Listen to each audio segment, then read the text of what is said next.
Well, there is no way you're taking down a big-time crime boss without the right leader. Is ESU in place?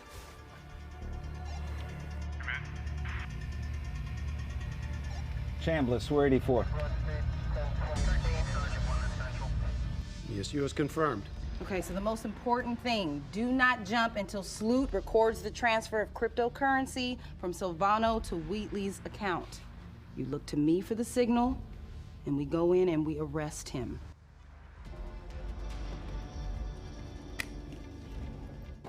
All right, she's in charge, and don't you forget it, from Law and Order Organized Crime. Please welcome Danielle Mone Truitt. Hi. Good morning, Sarge. Good morning. What do How I do? are Do I you? salute to you? I'm a mess. All right, so let's talk about your character, Sergeant Ayanna Bell, who gets to break the glass ceiling. She's leading an organized crime task force, and she really is that representation we always talk about, from her work life to her home life. Yeah. Am I right or am I right? Yes, she is. She definitely is. So tell us more about her.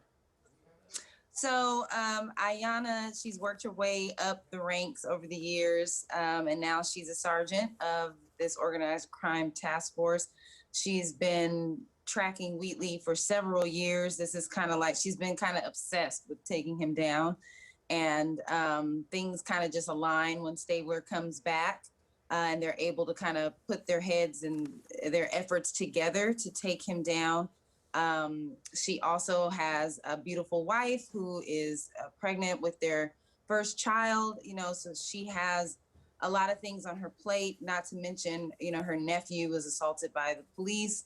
And so now her wife is suing the NYPD. So needless to say, she has a lot of things going on. She has a lot of decisions, hard, tough decisions she has to make, but Ayanna is, she's ready for any challenge that comes her way. She is a real G. And I'm telling you, the season finale is tomorrow night, but the show has already been renewed for season 2. But I have to tell you, when I see you work and your team, I was like, I want to be part of their team. I want to be part of the good guys. But then Dylan McDermott shows up at Mr. Wheatley. I was like, I want to be a criminal. This man makes me want to be a criminal. I am telling you, like the acting on the show, the writing, everything. And this is like an iconic show, like a New York institution. You get to work with Chris Maloney, Mariska Hargitay, and it's a Dick Wolf production. It's just incredibly, incredibly done. What can you tell us about season 2, though? Are we going to see the Wheatleys, or is it a different storyline that we're facing this time?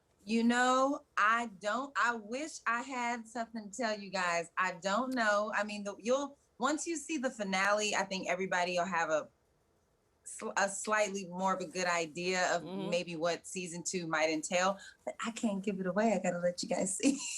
Oh, right. Okay, so one thing we know about Law and Order, the actual franchise, is that we get to see so many guest stars on it, both in front and behind the camera. Eric LaSalle just directed one of the episodes, because I was watching the credits. I was like, say what now? He's glowing there with his soul, and Steve Harris was just on. It was. Do you have any special request if Dick Wolf once says, Danielle, who do you think we should have on? Mahershala Ali. Okay. I love him. I think he would be an awesome crime boss.